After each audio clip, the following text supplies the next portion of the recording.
Hello, everybody, and welcome to Art Appreciation, Art 290 through Louisiana Tech University.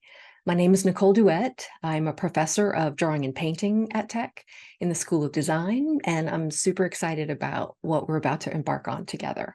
Before we get started today with Module 1, I just want to say a few reminders to everybody. Also, if you haven't watched the introductory video to the class, please do that beforehand too. I'll tell you a little bit more about myself and a little bit more about the class. So each module does have a lecture like this. Each lecture will be broken down into 20-minute segments or episodes, as we can think about them. That'll make the class a little bit more personalizable and do for your life, your schedule, your academic schedule, your work schedule, whatever circumstances you find yourself in. So you can break these up any way that you like to. At the end of each approximately 20 to 25 minutes. They may go a little less, maybe a little bit more. At the end of each of those, I will put forth a couple of questions for contemplation, consideration, or discussion or reflection. So those questions at the end of the episodes are optional questions. I think they could be good to help you process the information that we cover. So if you are taking this class asynchronous online, they're a good way to just take a moment, jot a few notes to yourself to reflect on everything that you've seen in the 20 minutes before that. If you happen to be taking the course with a group, these would be good discussion questions to have with your classmates. So however you want to use those, they're there for you to use. You can also always just continue moving on to the next slide, skip the questions entirely if that is what works best for you. So just wanting to give you some options, okay? One last thing, this course does follow the outline of your textbook, which is Preble's Art Forms, the 12th edition. We aren't going to cover all of the chapters, but each module is usually a combination of 2 chapters. So today's module, we will cover a portion of chapter 1 up to the section on children's art, and then we will cover the entirety of chapter 2. In module 2, next time around, we'll come back to the second half of chapter 1. So if you're keeping up with the reading, just keep those things in mind. I am going to show you work that is not included in the textbook, and these lectures will not include everything that is included in the textbook. So those 2 things are meant to complement each other, putting that out there that you do need to do both, okay? As a painter, this is a really exciting topic for me. What I'm hoping that we will begin to experience together is the idea of art being a part of our everyday lives. And it may not be something that we are always aware of. I think that this class can help you become more aware of what art is around you, how it influences you, what role it plays in your life. From the monuments in our cities, to the fashions that we wear, to the media images we take in, to the exhibits on display in museums or galleries. But why do we study art? How do we talk about art? We sometimes don't notice the art that surrounds us because it blends into the background of our everyday lives. The chapter tries to define art and look at its various media and functions. So the media just means that the material that the artist is making the work from and the processes related to the use of that material. So media and functions, we're going to start talking about that, and we'll look at a lot of different varieties of works of art in order to get there. The chapter also focuses on this lecture also focuses on the unique human characteristic of creativity. It also helps us to begin to understand the difference between everyday looking and a deeper kind of seeing. So we are going to start off with the most basic and the biggest question of all, which is, what is art? What is art, y'all? It's not that easy to answer. In fact, it's fairly complicated. I think to start with, it might be a good idea to take a couple of minutes here to just jot down your own personal definition of art. The definition we'll see will change with time. So as someone in the 21st century, in our time, what is art to you? What kind of art do you personally like? Are you aware of any places where art shows up in your daily life? How does it relate to your life? Is it important to you? Once you've done that, we can always go back to the book and read the definition of the book, which is art is the visual expression of an idea or an experience formed with skill through the use of a medium. And so just a reminder that a medium is a particular material along with its related processes and accompanying techniques. So the painting that we're looking at right now, let's flesh out some of those terms through looking at this wonderful painting by Vasily Kandinsky, who was a Russian artist and art theorist with a vast influence on contemporary painting, and in fact, all of the painting that came after him. He is widely considered to be the first abstract expressionist. So defining abstraction, abstract art is art that does not attempt to represent an accurate depiction of a visual reality, but instead it uses shapes and colors and forms and gestural marks to achieve its effect. A gestural mark. If I say that and you look at this painting, how would you begin to articulate what gesture means? So can't help it, as I'm talking a lot with my hands. So I tend to have a gestural way of trying to communicate. Right? So an artist is trying to communicate something. Vasily Kandinsky has an intention of something that he wants to communicate here, right? His painting, as an abstract painting, colors and shapes and lines, a lot of movement, right? So you can consider movement related as how it's related to gesture, okay? Is the painting appealing to you? Some would say that Kandinsky's painting provides visual appeal through its dynamic design, very dynamic, through its excitement in color, and expresses the artist's own views of spiritual energy of color and form too. So expressing his own personal views of the spiritual energy of color and form, and the idea that he believed that that was related to musical form. So now we've been looking at this painting both as someone maybe seeing it at the first time with no background information, but now you know that there's a spiritual impulse behind making this work, and there's a belief that art and music are related behind making this work. Can you look at the work again and start to understand why he's using the medium he's using and how it relates to his intention and his ideas, right?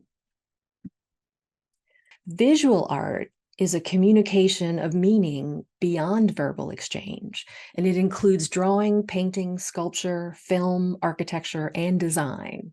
And over the course of our time together, we're going to look at each one of those mediums or processes on its own, as well as get a sense of the development of art from around 1400 to the present, so Renaissance times, early Renaissance to the present. Okay. By far, the most famous artwork of Western art is the Mona Lisa by Leonardo da Vinci. He painted her arms crossed. There's water and landscape behind her, and she turns her head to look back at us with a hint of a smile. The painting has dazzled viewers for centuries, including the other artists of Leonardo's time who thought that this painting was miraculously realistic. When the painting was stolen in 1911, people stood in line to see the empty space where the painting used to be. And millions of people still travel to the Louvre in France to see this work. So clearly the Mona Lisa is art, but what about Marcel Duchamp's fountain, which consists of a mass-produced urinal? This is a type of art known as a ready-made. This means that Duchamp did not make this work of art. He designated it a work of art. In other words, it was a work of art because he said it was so at the simplest level, okay? It was signed under the name of a pseudonym. So you can look in the bottom left-hand corner, R. Mutt, 1917. He submitted it to an exhibition in New York in which the organizers said that all of the works that were submitted would be accepted. And he wanted to see if that was really true, if they really meant it. It was pure provocation. He was just stirring things up, right? But Duchamp also knew that this piece posed really interesting questions that we're going to be asking. Does art have to be made by an artist? Can artists call any object art? If so, then what's the difference between an art object and any object? Is art dependent on where it's exhibited? This was for a juried exhibition. Is it dependent on being in galleries or museums? These are all big questions that we'll talk about together. And the emergence of the ready-made is arguably this century's most influential development on the artistic process. It really opened things up wide. Fountain, and then this work by Janet Eckelman, which is in your textbook, Both of these works bring up the question, and it's a good question to ponder, which is, do we need to know what it is in order to enjoy it? Do we need to know what it is in order to enjoy it?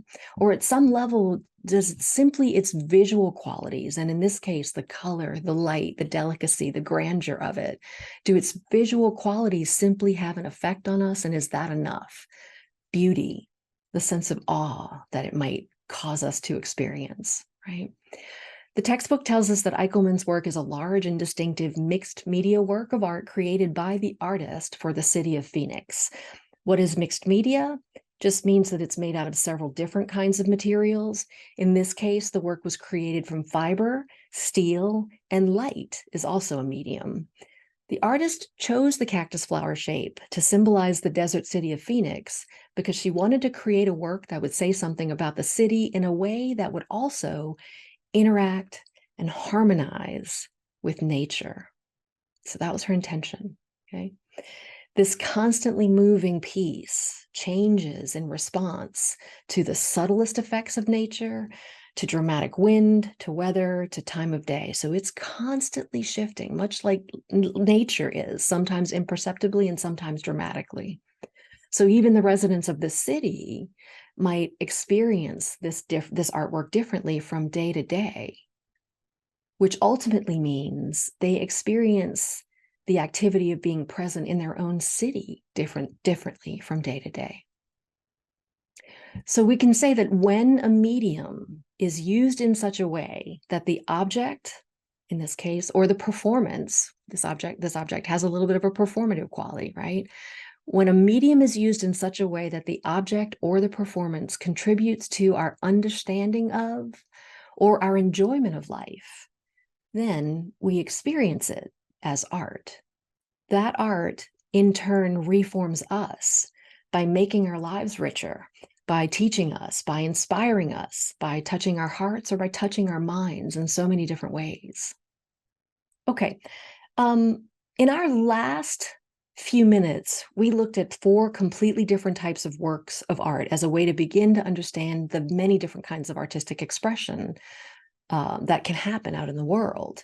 We defined a few terms, and we looked at the way an artist's choice of materials and or the style of the work relates to the kind of experience they want to create. So the delicacy, but also the luminosity of Eichelmann's piece in Phoenix, or the satire and irony of Duchamp's piece, The Fountain, right? Different materials, different meaning, different intention, different effect. The source of all art, and also all science and technology, in fact, all of civilization, can be said to be the human imagination, how we progress, right? So the book definition is that creativity is the ability to bring forth something new that has value. I always like to unpack a few terms in any definition. So new and value are 2 terms that we may want to know a little bit more about, or unpack a little bit, or consider differently. So relevance, value has relevance because it encourages a new way of thinking or opens doors to a new way of seeing and thinking, right? Not necessarily just a novelty, new for the sake of being new, but actually has an impact in a way that causes something to change, right? It has the potential to influence a future thought or an action. So there has been a recent study that has sort of distilled down these 5 traits that are associated with creativity. So I want to go ahead and just quickly go through the list and maybe explain those a little bit. If this goes by fast, everybody, those definitions and terms are in your book.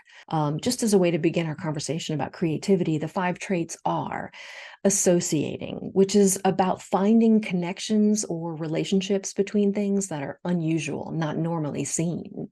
The act of questioning can mean challenging the status quo or the typical way that things are done, asking how might this be changed. Observing means to intently watch but withhold judgment.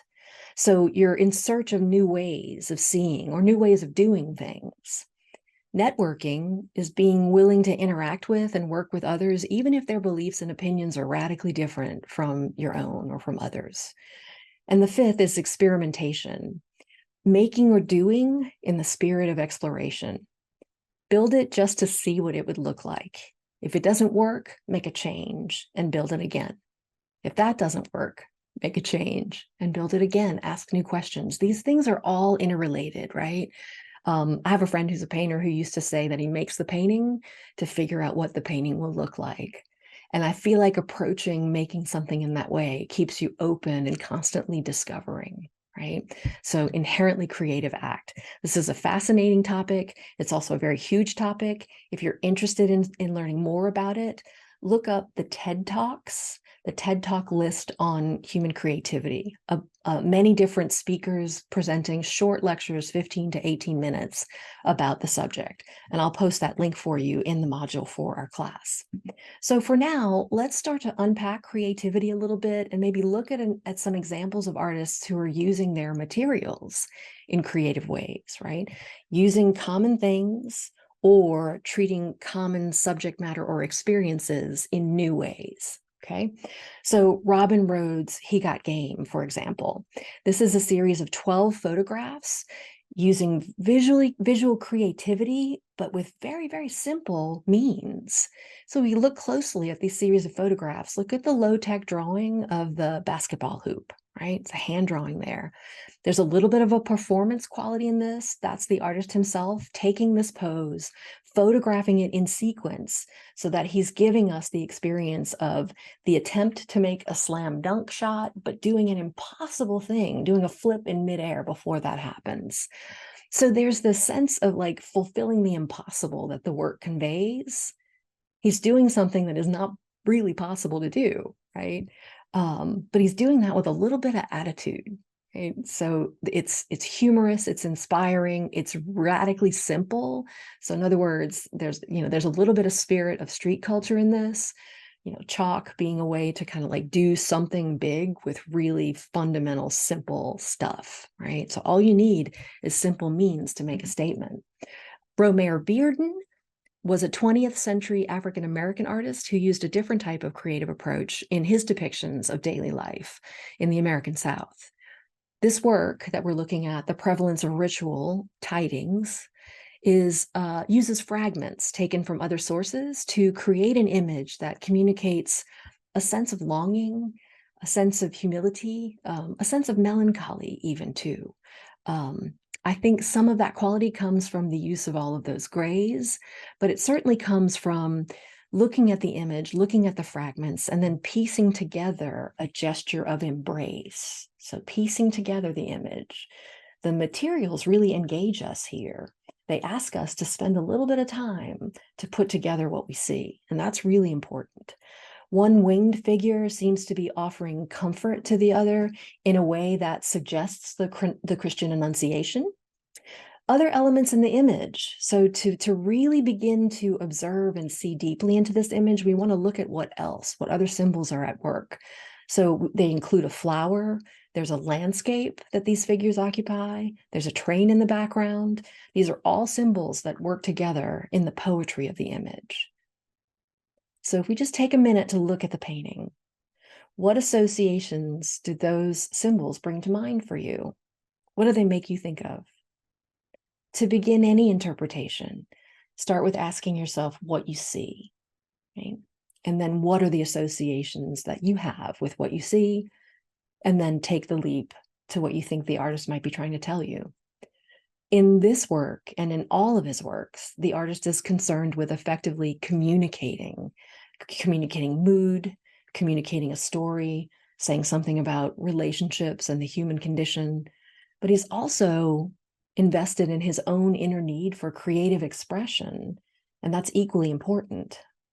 Okay, so this particular medium and process is called a photo montage, similar to a collage, but it is a composite of photographs, of photographic images that is made by cutting them, tearing them, and then recombining them back together to create a new image,